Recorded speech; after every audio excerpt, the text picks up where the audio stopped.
Hey guys, I'm your host Matt, and we're here to talk about my reaction to the Dolphins versus the Seahawks on the Matt Newton Football Show.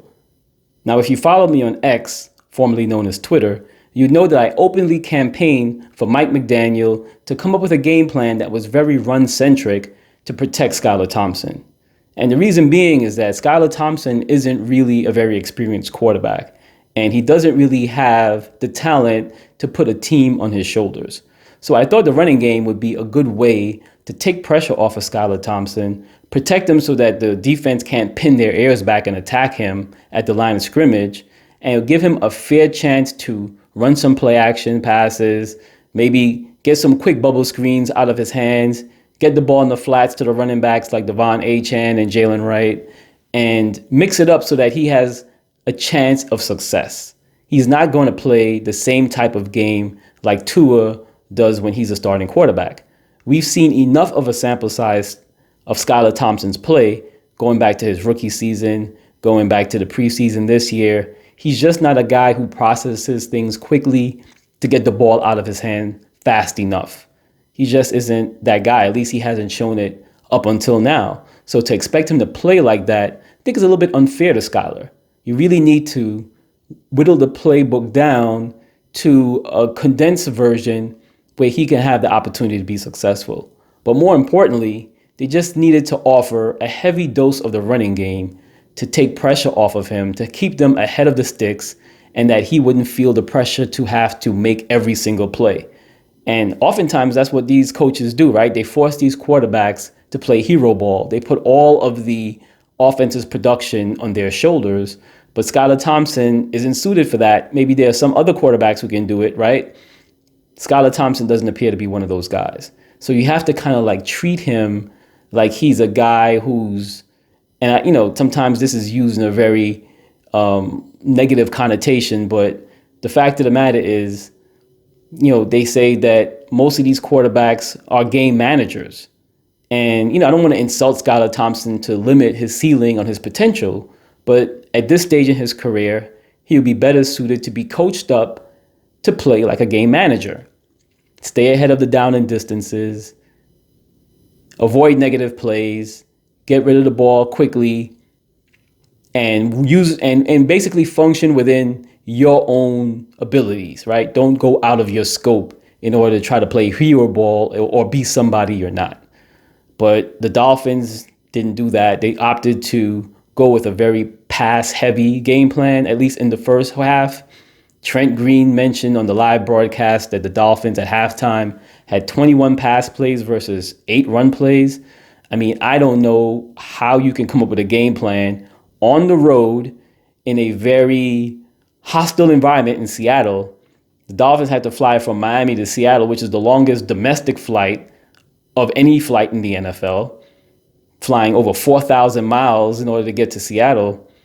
And then once they're there, now they have to face this raucous environment where there's going to be a lot of crowd noise and stuff like that. And some people say that they pipe in some of that noise into Seattle. I believe that's the case. But either way, the fact of the matter is it's their home field advantage.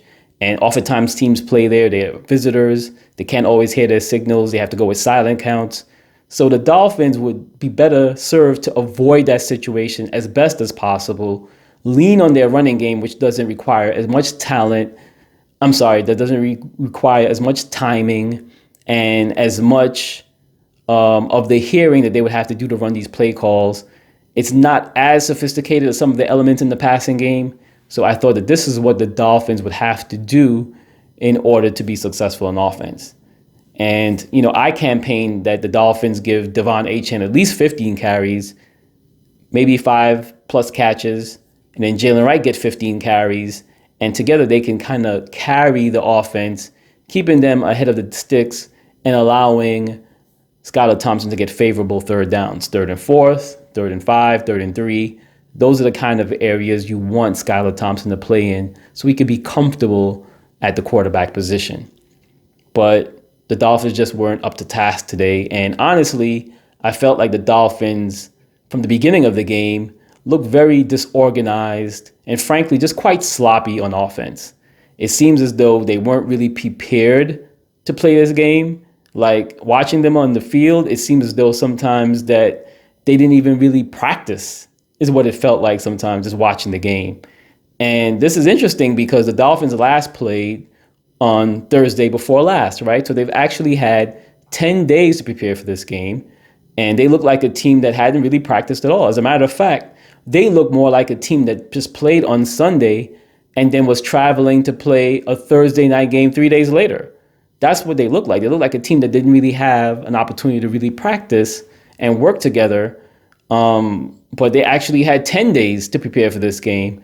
And you just couldn't tell that watching them on the field. It seemed as though those guys hadn't really had a lot of time to practice with one another.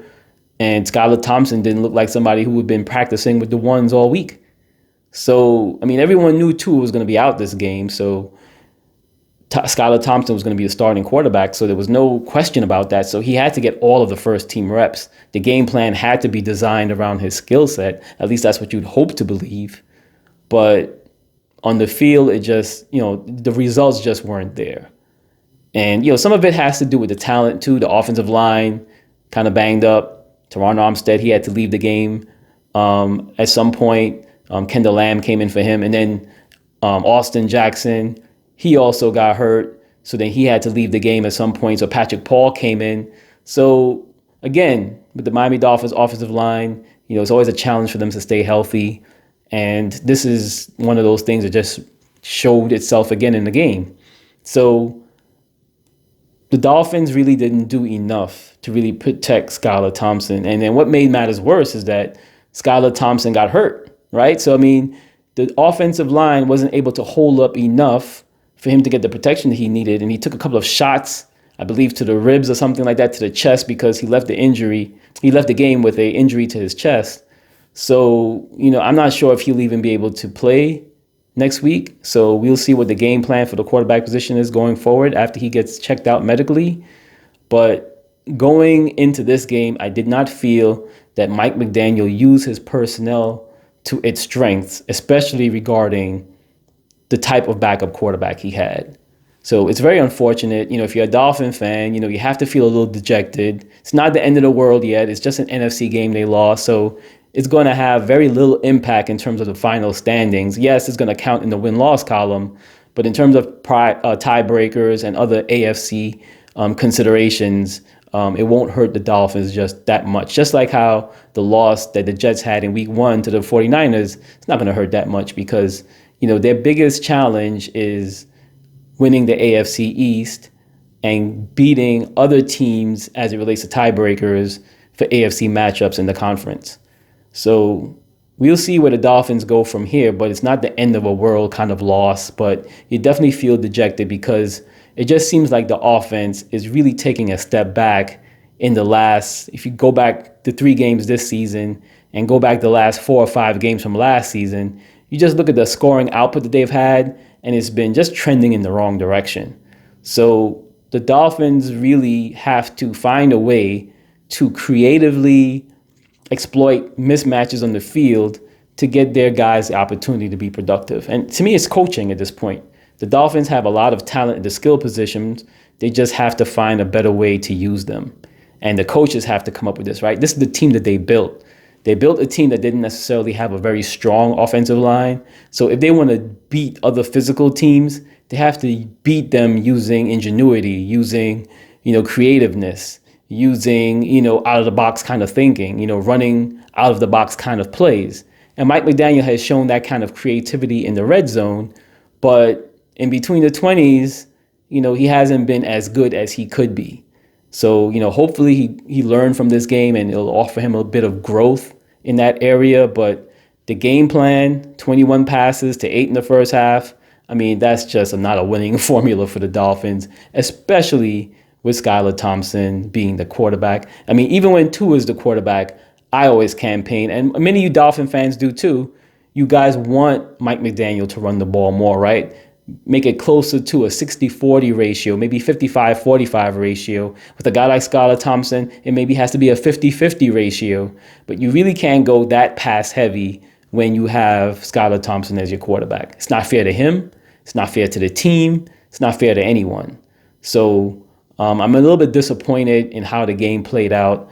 But maybe it's just a stepping stone for greater things in the future.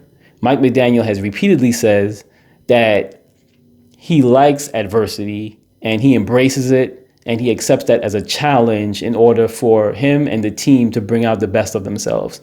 Well, here we are. We have some adversity. Mike McDaniel claims that he relishes it. So we'll see how this team overcomes this adversity very early in the season. But right now, it's not looking very good. The offense has been trending in the wrong direction, even when Tua was the quarterback, even going back to the late stages of last season. So we'll see if the Dolphins can turn that around in the next couple of weeks. But whether it's Tim Boyle or Tyler Huntley, I don't know if Tyler Huntley would be able to get up to speed in the playbook in time to play next week. I would surely like to see him play over Tim Boyle for no other reason than when I said last week that when the offensive line fails, and eventually it will, Tua had that comment in the preseason where he says, brother, I get rid of the ball fast. And you know what he's referring to. He wants to get rid of the ball before that offensive line can get him killed. And Skylar Thompson doesn't play that way.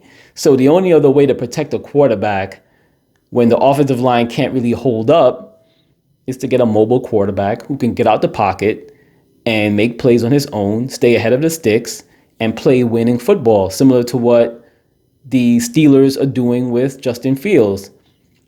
They have a game manager type of role just to keep the offense ahead of schedule, maybe convert some touchdowns in the red zone, but most importantly, don't give up the turnover that's going to put your defense in a compromising position. You definitely don't want that. And you want to play clean football, and you want to play turnover-free football. So this is what the Dolphins quarterbacks will be charged with. I honestly don't want to see any parts of Tim Boyle on the football field in the Miami Dolphin uniform ever again. So we'll see where the Dolphins go from here. Maybe this week they'll even take a look at some other quarterbacks. I don't know who's available, who they might be interested in. But I, for one, would prefer to see Tyler Huntley on the field, even if he only knows 50% of the playbook. As long as he has like a small package that takes advantage of his skill set and accentuates the thing that he does well, I'd be happy with that, as opposed to seeing Skylar Thompson or worse yet, Tim Boyle on the field. Let me know what you guys think in the comments section, and I'll see you in the next video.